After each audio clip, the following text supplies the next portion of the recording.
Student, स्वागत है आप सबका संस्कार इंग्लिश वर्ड चैनल पर।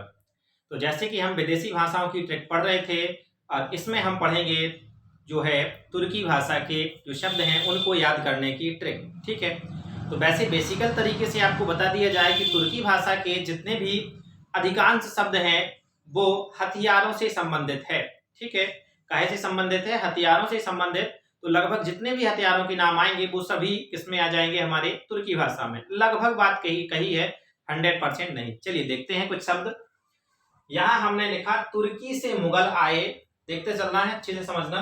तुर्की से मुगल आए जो उर्दू में लिखते थे। मतलब तुर्की से मुगल आए और जो काहे में लिखते थे? उर्दू में लिखते थे।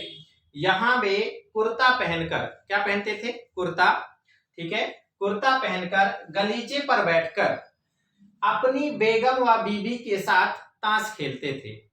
अब आपको इतना पॉइंट याद हो गया होगा कि तुर्की से मुगल आए, वे उर्दू लिखते थे। ठीक है, और क्या करते थे वो? यहाँ वे कुर्ता पहनकर गलीचे पर बैठकर अपनी बेगम व बीबी के साथ क्या करते थे? ताश खेलते थे।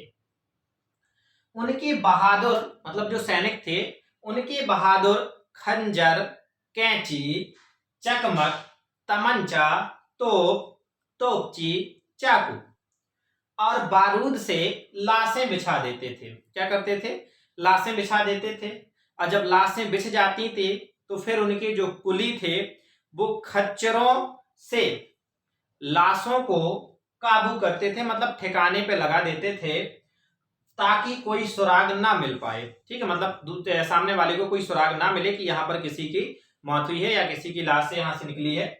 फिर जो ऐसा कार्य कर देते थे उनके बहादुर, तो उन बहादुरों को तमगा दिया जाता था। ठीक है, अब देखो इसमें कौन कौन से शब्द आए और कुछ शब्द ऐसे हैं जो आप लोग नहीं जानते, उनके अर्थ भी हम बताएंगे कि कौन कौन से, उसका मतलब हम क्या जानते हैं। तो ये देखो, सबसे पहला शब्द यहाँ पर आया हमारा मुगल, और ये जो उर्दू है। फिर उसके बाद यहाँ पर कुर्ता, यहाँ पर ये ताश, बीबी, बेगम और गलीचे और बहादुर, बारूद, काबू, लाशें, खंजर, कैंची, सुराग, कुली, तमंचा, चकमक, तोप, खच्चरों, तोपची, चाकू, लाशों, तमगा, बहादुरों, ये। तो ये है अपने शब्द जिन पे हमने गोला लगा दिया। और ये किस भाषा के शब्द हैं? तुर्की के। गोला लगाने के साथ साथ जिन शब्द ये जो गोला लगाए हैं वो सभी शब्द आपके यहाँ पर लिखे हैं। मुगल आप समझते हो कौन कहलाते हैं? उर्दू एक भाषा है तो उर्दू भी आप जानते हैं, लेकिन ये जो उर्दू केवल उर्दू शब्द है ये तुर्की भाषा का है।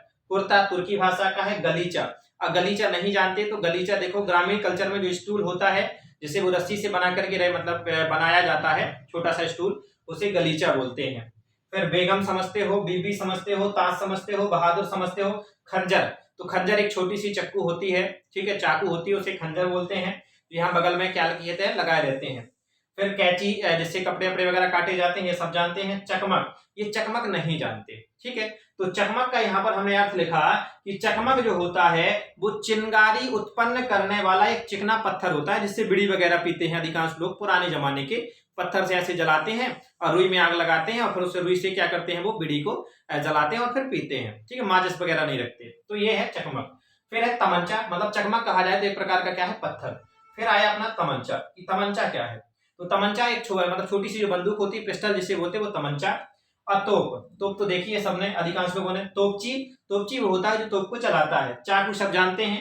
काबू का मतलब होता है नियंत्रित करना। सुराग, तो सुराग का मतलब होता है कोई भी चिन्ह ना मिल जाना, यानी पहचान ना मिल पाए। और उसके बाद सुराग के बाद आता है यहाँ पर लाश, कुली, खच्चर। खच्चर एक प्रकार का गधा है। और ये आया तमगा। तो तमगा क्या है? तमगा जो है ये, इसे हम बोलते हैं मेडल, यानी पुरस्कार देना, जो पुरस्कार दिया जाता है उसे हम बोलते हैं तमगा। तो यहाँ हमने तमंचा भी लिख दिया। तमंचा क्या है? देसी कट्टा। और तमगा मतलब मेडल। तो ये अपने तुर्की भाषा के शब्द थे।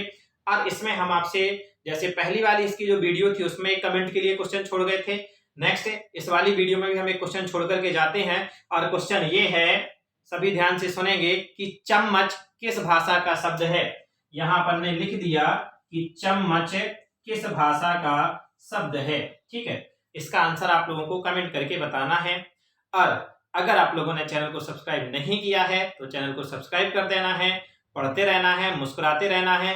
जय राम जी की।